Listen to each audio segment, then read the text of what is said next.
ಇಲ್ಲ, ಕೃಷಿಕರಿಗೆ ನಾನು ಈಗ ಹೊರಗಡೆ ಹೋಗಿ ಬೇರೆಯವ್ರ ಕಂಪ್ನಿಯಲ್ಲಿ ದುಡಿದು ಅಲ್ಲಿ ಅವ್ರು ಕೊಡೋ ಪಗಾರನ್ನ ಇವ್ರು ತಗೊಂಡು ಅವ್ರ ಕಂಪ್ನಿ ಬೆಳೆಸೋ ಬದಲಿಗೆ ಎಲ್ಲ ಕೃಷಿಕರು ಆಗಿದ್ದಂಥ ಹುಡುಗರೆಲ್ಲ ಇವತ್ತು ಹೊರಗಡೆ ಇದ್ದು ಅಥವಾ ಇಲ್ಲೇ ಇದ್ದು ಸಹಿತ, ಹಳ್ಳಿಯಲ್ಲೇ ಇದ್ದು ಸಹಿತ ಕೃಷಿಯನ್ನು ಮಾಡಿದ್ರೆ ಏನು ಹೊರಗಡೆ ಜಾಬ್ನಲ್ಲಿ 10,000 15,000 ಪಗಾರ ತಿಂಗಳಿಗೆ ತಗೊಳ್ತಾರೆ, ಅದಕ್ಕಿಂತ ಹೆಚ್ಚಿಗೆ ಇನ್ಕಮನ್ನು ಹಳ್ಳಿಯಲ್ಲೇ ಮಾಡಿ ಹಳ್ಳಿಯನ್ನೇ ಉಳಿಸ್ಬೋದು.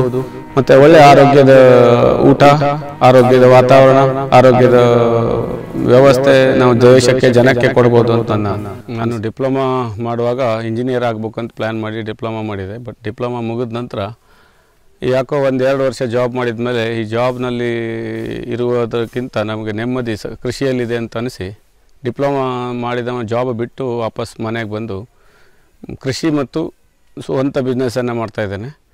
ಇಲ್ಲಿ ಕೃಷಿಯಲ್ಲಿ ನಾನು 96ರಲ್ಲಿ ಊರಿಗೆ ಬರುವಾಗ ಬಂದು ಸ್ಟಾರ್ಟ್ ಮಾಡುವಾಗ ನಮ್ಮದು ಒಣ ಭೂಮಿಯಾಗಿತ್ತು.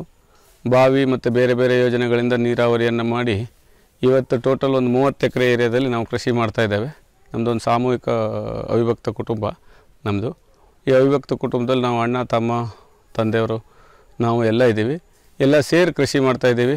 ನಾವು ಒಂದು 10 ಎಕರೆ ಅಡಿಕೆ ತೋಟ, ಆಮೇಲೆ ಒಂದು 5 ಎಕರೆ ಮಾವು, ಒಂದು 5 ಎಕರೆ ಗೇರು, ಪ್ಲಸ್ಸು ಕೋಕಮ್ಮು, ಕೋಕೋ, ಜಾಯಿಕಾಯಿ, ಕಾಳುಮೆಣಸು, ಬಾಳೆ, ಆನಂತರ ತೆಂಗಿನ ಪ್ಲಾಟ್ಗಳಲ್ಲಿ ಚಿಕ್ಕು, ಈ ಥರ ಲಿಂಬು, ಇಂಟರ್ಕ್ರಾಪ್ ಕೃಷಿಯನ್ನು ದಾಲ್ಚಿನ್ನಿ, ಲವಂಗ ಎಲ್ಲವನ್ನು ಇಂಟರ್ಕ್ರಾಪ್ ಮಾಡ್ತಾಯಿದ್ದೇವೆ. ನಮಗೆ ಕೃಷಿಯಲ್ಲಿ ಇವತ್ತಿನವರೆಗೆ ನಾವು ಕೃಷಿ ಮಾಡಲಿಕ್ಕೆ ಸ್ಟಾರ್ಟ್ ಮಾಡಿದ್ಮೇಲೆ ನಮಗೆ ಅಂಥ ಏನು ಸೋಲು ಕಂಡೇ ಇಲ್ಲ. ದಿನಕ್ಕೆ ಇಂಪ್ರೂವ್ಮೆಂಟೇ ಕಂಡಿದ್ದೇವೆ. ಯಾಕಂತಂದರೆ ನಾವು ಕೃಷಿಯಲ್ಲಿ ಯಾವುದೇ ಒಂದು ಹೊಸ ಪ್ರಾಜೆಕ್ಟನ್ನು ಅಳವಡಿಸುವಾಗ ನಾವು ಒಂದಲ್ಲ ಎರಡಲ್ಲ 4 ಸಲ ಬೇರೆ ಬೇರೆಯವ್ರ ಹತ್ರ ಡಿಸ್ಕಷನ್ ಮಾಡಿ ವಿಚಾರ ಮಾಡಿ ಅದಕ್ಕೆ ಏನು ನಿರ್ಣಯ ತೊಗೊಳ್ಬೇಕು ಅಂತ ವಿಚಾರ ಮಾಡಿ ಮುಂದಿಡ್ತೇವೆ ಹೆಜ್ಜೆಯನ್ನು. ಹಾಗಾಗಿ ನಮಗೆ ಆ ಕೃಷಿಯಲ್ಲಿ ಏನಂತ ಸೋಲು ಅನ್ನಿಸ್ಲಿಲ್ಲ. ಎಲ್ಲೋ ಸ್ವಲ್ಪ ರೇಟ್ನಲ್ಲಿ ವೇರಿಯೇಷನ್ ಆಗ್ಬೋದು, ಒಂದು ವರ್ಷ ಜಾಸ್ತಿ ಒಂದು ವರ್ಷ ಕಡಿಮೆ, ಆ ವರ್ಷ ಜಾಸ್ತಿ ಆದ ವರ್ಷ ಜಾಸ್ತಿ ಪ್ರಾಫಿಟ್ ಅಂತ ಲೆಕ್ಕ ಹಾಕ್ತೀವಿ, ಕಡಿಮೆ ಆದ ವರ್ಷ ಕಡಿಮೆ ಪ್ರಾಫಿಟ್ ಅಂತ ಲೆಕ್ಕ ಹಾಕ್ತೀವಿ. ಬಟ್ ಸೋಲಂತೂ ಆಗಿಲ್ಲ. ಇರಿಗೇಷನ್ನೆಲ್ಲ ಹಾಗೆ ನಾವು ಇಲ್ಲೊಂದು ಬಾವಿ ಮಾಡಿದ್ದೇವೆ. ಬಾವಿಯಿಂದ ಗುಡ್ಡದ ತಲೆಗೆ almost 350 feet water level height ಆಗುತ್ತೆ. ಅಷ್ಟು ಹೈಟ್ ಮಟ್ಟ ನೀರು ಹತ್ತಿಸಿ ಅಲ್ಲಿಂದ ತೋಟಗಳಿಗೆಲ್ಲ ಇರಿಗೇಷನ್ ಮಾಡಿದ್ದೇವೆ. ನಮ್ಗೆ ಆ ಥರ ಮಾಡುವಾಗ ಒಂಥರ ಚಾಲೆಂಜಿಗಾಗಿ ತೊಗೊಂಡು ಮಾಡಿದ್ದೇವೆ. ಅಷ್ಟು ಹೈಟಿಗೆ ನೀರು ಹತ್ಸೋಕ್ಕಾಗಲ್ಲ ಅಂತ ಪಂಪ್ನವ್ರು ಕೆಲವೊಬ್ರು ಹೇಳಿದಾಗ ನಾವೇ ಸ್ವಂತ ವಿಚಾರ ಮಾಡಿ ಯಾಕೆ ಹತ್ಸೋಕ್ಕಾಗಲ್ಲ, 500 ಫುಟ್ ಆಳದಿಂದ ಬೋರ್ವೆಲ್ಲಿನ ಪಂಪ್ ನೀರು ಜಗ್ತೀವಿ ಅಂದಾಗ ಅದೇ ಪಂಪನ್ನು ಉಪಯೋಗಿಸಿದ್ರೆ ಗುಡ್ಡಕ್ಕೆ ಹತ್ಸ್ಬೋದಲ್ಲ ಅಂತ ವಿಚಾರ ಮಾಡಿ ಅದೇ ಪಂಪನ್ನು ಲಿಫ್ಟ್ ತೊಗೊಂಡು ಬಾವಿಗೆ ಹಾಕಿ ಮೇಲ್ಗಡೆ ಗುಡ್ಡಕ್ಕೆ ನೀರು ಹತ್ಸಿದ್ದೀವಿ. ಅಲ್ಲಿಂದ ಇರಿಗೇಷನ್ ಮಾಡಿದ್ದೇವೆ.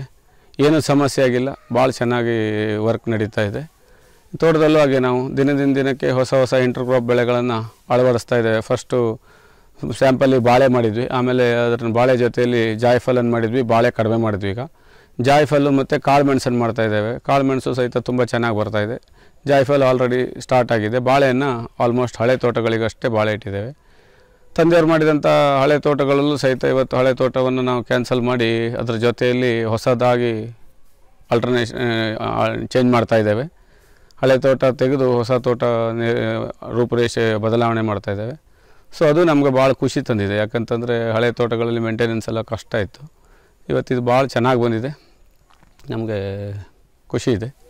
ನಾವು ಇಲ್ಲಿ ಫಸ್ಟ್ ಆಫ್ ಆಲ್ ಒಂದೇ ಬೆಳೆಯನ್ನು ಅವಲಂಬಿತರಾಗಿಲ್ಲ. ನಾವು ಒಂದಕ್ಕೆ ರೇಟ್ ಬಿದ್ದರೆ ಇನ್ನೊಂದರಲ್ಲಿ ರೇಟನ್ನು ಕಾಣ್ತೀವಿ. ನಮ್ಮದು ಕೋಕಮ್ ಇದೆ, ಆಲ್ಮೋಸ್ಟ್ ಕರೆಕ್ಟ್ ಆದ ವರ್ಷ ಒಂದು 15ರಿಂದ 20 ಕ್ವಿಂಟಲ್ ಕೋಕಮ್ ಆಗುತ್ತೆ.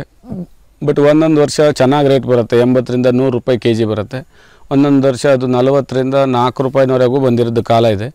4 ರೂಪಾಯಿ ಅಥವಾ 10 ರೂಪಾಯಿ ಕೆ ಜಿ ಬಂದಾಗ ನಾವು ಅದ್ರ ಮಾಡೋದಿಲ್ಲ, ಬಿಟ್ಬಿಡ್ತೀವಿ. ಬೇರೆ ಬೆಳೆ ನಮ್ಮ ಉಪ್ಪಾಗೆ ಇದೆ, ಉಪ್ಪಾಗೇನು ಮಾಡ್ತೀವಿ. ಇಲ್ಲ ಅಂತಂದರೆ ಮಾವಿದೆ, ಮಾವಿನ ಬಗ್ಗೆ ಜಾಸ್ತಿ ಕಾನ್ಸಂಟ್ರೇಟ್ ಮಾಡ್ತೀವಿ. ಯಾವುದಕ್ಕೆ ರೇಟ್ ಚೆನ್ನಾಗಿದೆಯೋ ಆ ಬೆಳೆಯನ್ನು ಬೆಳಿತೇವೆ, ಆ ಬೆಳೆಯನ್ನು ಫಸಲನ್ನು ತೆಗಿತೇವೆ. ಎಲ್ಲ ಬೆಳೆನೂ ಇದೆ, ಆದರೆ ಫಸಲನ್ನು ಯಾವುದು ರೇಟ್ ಚೆನ್ನಾಗಿದೆಯೋ ಅದ್ರ ಮಾತ್ರ ನಾವು ಫಸಲನ್ನು ತೆಗೆದು ಸೇಲ್ ಮಾಡೋ ಕೆಲಸ ಮಾಡ್ತೀವಿ. ಕೋಕಮ್ ಒಂದು 15 ಕ್ವಿಂಟಲ್ ಆದರೆ ಜಾಯಿಕಾಯಿ ಒಂದು 10ರಿಂದ 15 ಕ್ವಿಂಟಲ್ ಆಗುತ್ತೆ. ಈಗ ಇನ್ನು ಕಾಳುಮೆಣಸು ಒಂದು 10 ಕ್ವಿಂಟಲ್ ಜಸ್ಟ್ ಸ್ಟಾರ್ಟ್ ಇದೆ. ಇನ್ನೊಂದು 4 ವರ್ಷ ಹೋಗಬೇಕು ಜಾಸ್ತಿ ಆಗೋಕ್ಕೆ. ತೆಂಗು ಚೆನ್ನಾಗಿದೆ ನಮ್ಮಲ್ಲಿ ಬೆಳೆ. ತೆಂಗು ನಾವು ಪ್ರತಿ ವರ್ಷ ಏನಿಲ್ಲ ಅಂದರೂ ಒಂದು 20ರಿಂದ 30 ಸಾವಿರ ಕಾಯನ್ನು ಸೇಲ್ ಮಾಡ್ತೇವೆ. ಅಡಿಕೆ ನಮ್ಮದೊಂದು ಟೋಟಲ್ ಒಂದು 10 ಎಕರೆ ಈಗ ಫಲ ಬರ್ತಿರೋ ತೋಟ ಇದೆ. ಆಲ್ಮೋಸ್ಟ್ ನಾವೊಂದು 70ರಿಂದ 80 ಕ್ವಿಂಟಲ್ ಈಗ ಸದ್ಯ ಅಡಿಕೆ ಮಾಡ್ತಾಯಿದ್ದೇವೆ. ನಮ್ಮ ಲೆಕ್ಕದಲ್ಲಿ ಒಳ್ಳೆಯ ಇನ್ಕಮ್ ಅಂತ ಅನಿಸಿದೆ. ಇನ್ನು ನಮ್ಮ ಹತ್ರ ನಾವು ನೀರಾವರಿಗಿರುವಂತಹ ಮೂಲ ವ್ಯವಸ್ಥೆಗಳನ್ನು ಯಾವುದೂ ಹಾಳು ಮಾಡಿಲ್ಲ. ಹಳೆಯದು ತಂದೆಯವರ ಅಥವಾ ಅಜ್ಜನ ಕಾಲದ 5 ಕೆರೆಗಳಿದ್ವು. ಆ ಕೆರೆಗಳನ್ನೆಲ್ಲ ರಿನೋವೇಷನ್ ಮಾಡಿಸಿ ಸರಿ ಮಾಡಿಸಿದ್ದೇನೆ. ಅದು ಬಿಟ್ಟು ಒಂದು 3-4 ತಂದೆಯವರು ಮಾಡಿದ ಬಾವಿಗಳಿದ್ದು ಅದನ್ನು ಇಂಗು ಗುಂಡಿಯಾಗಿ ಯೂಸ್ ಮಾಡಿದ್ದೇನೆ. ಅದು ಬಿಟ್ಟು ನಮ್ದು ಏನು ನಾವು ಇಲ್ಲಿಂದ ನೀರು ತೊಗೊಂಡೋಗಿ ಮೇಲ್ಗಡೆ ಲಿಫ್ಟ್ ಮಾಡ್ತೀವೋ ಅದು ವಾಪಸ್ ಅದೇ ಕೆರೆಗೆ ಬಂದು ನೀರು ತುಂಬಿಕೊಳ್ಳುತ್ತೆ. ಸೊ ನಮ್ಗೆ ಡಬಲ್ ಸೋರ್ಸು ಆಗುತ್ತೆ ವಾಟ್ರ್ನಲ್ಲಿ. ಹಾಗಾಗಿ ನೀರು ತುಂಬ ಚೆನ್ನಾಗಿದೆ. ನೀರಿನ ಸಮಸ್ಯೆ ಇವಾಗಿಲ್ಲ, ಮೊದಲು ಭಾಳ ನೀರಿನ ಸಮಸ್ಯೆ ಇತ್ತು. ಈಗ ಆ ಥರದ್ದು ಏನು ನೀರಿನ ಸಮಸ್ಯೆಗಳಿಲ್ಲ. ಲೇಬರ್ ಸಮಸ್ಯೆಗಳಿದೆ ತುಂಬ ನಮ್ಮಲ್ಲಿ. ಬಟ್ ಅದಕ್ಕೆ ನಾವು ಪರಿಹಾರವಾಗಿ ಉತ್ತರ ಭಾರತದ ಕಡೆಯಿಂದ ಜಾರ್ಖಂಡ್, ಒರಿಸ್ಸಾ ಮತ್ತು ಉತ್ತರ ಪ್ರದೇಶ ಕಡೆಯವರನ್ನು ಈಗಾಗಲೇ 4 ವರ್ಷ 5 ವರ್ಷ ಆಯಿತು ತಂದು ಅವರಿಗೆ ಭತ್ತ, ರಾಗಿ, ಜೋಳ ಆ ಫೀಲ್ಡಿನಲ್ಲಿ ನಾಲೆಜ್ ಇತ್ತು. ಭತ್ತ, ಅಡಿಕೆ, ತೆಂಗು, ಪ್ಲ್ಯಾಂಟೇಷನ್ ಕ್ರಾಪ್ ಬಗ್ಗೆ ಅವ್ರಿಗೆ ನಾಲೆಜ್ ಇರಲಿಲ್ಲ.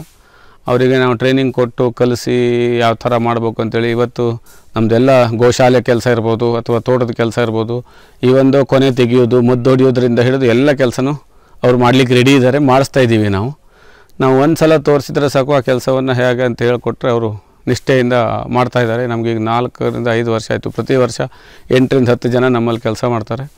ಅವರಿಗೆ ಆಲ್ಮೋಸ್ಟ್ 365 ದಿವಸ ಕೆಲಸ ಇದೆ ನಮ್ಮ ಹತ್ರ. ಕೆಲಸ ಮಾಡ್ತಾಯಿದ್ದೀವಿ. ಅವರು ತುಂಬ ಚೆನ್ನಾಗಿ ಅವರಿಗೆ ಒಂದು ಸಪ್ರೇಟ್ ಮನೆ ಮಾಡಿಕೊಟ್ಟಿದ್ದೀವಿ. ವಿತ್ ಫ್ಯಾಮಿಲಿ ಸಹಿತ ಬಂದಿದ್ದಾರೆ. ಹುಡುಗರು ಮಕ್ಕಳು ಎಲ್ಲ ಇದ್ದಾರೆ.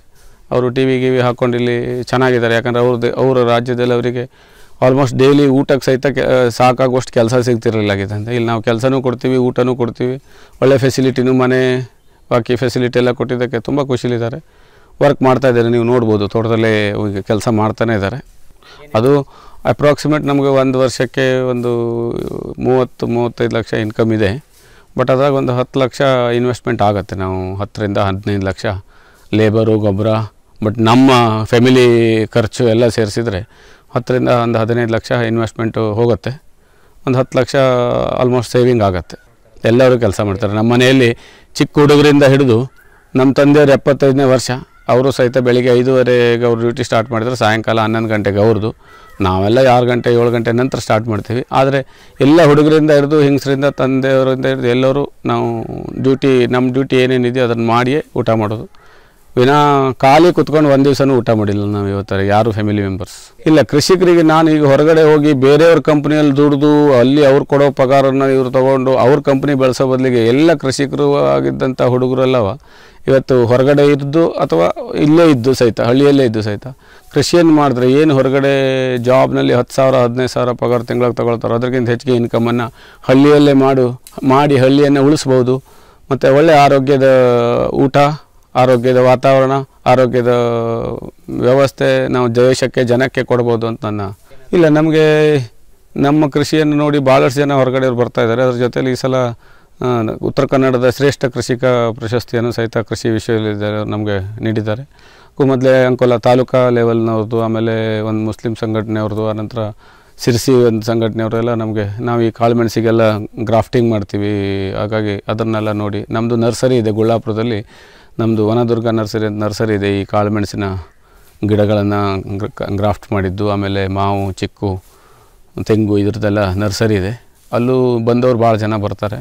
ಅಲ್ಲೂ ಸಹಿತ ಭಾಳ ಜನ ಗಿಡವನ್ನು ತೊಗೊಂಡೋಗಿ ಪ್ಲಾಂಟೇಷನ್ ಮಾಡಿದ್ದಾರೆ. ನಾನು ಮತ್ತು ನಮ್ಮ ಫ್ರೆಂಡು JR ಭಟ್ ಅಂತಿದ್ದಾರೆ, 2 ಜನ ಸೇರಿ ಆ ನರ್ಸರಿಯನ್ನು ಮಾಡ್ತಾಯಿದ್ದೇವೆ. ಚೆನ್ನಾಗಿ ಡಿಮಾಂಡ್ ಇದೆ ಎಲ್ಲ ಗಿಡಗಳಿಗೆ. ಸರ್ ನಾರಾಯಣ ಹೆಗಡೆ ಅಂತ ನನ್ನ ಹೆಸರು. ನಾನು ಅಂಕೋಲ ತಾಲೂಕು ಹಿಲ್ಲೂರು ಗ್ರಾಮದ ಕರಿಕಲ್ ಕೃಷಿ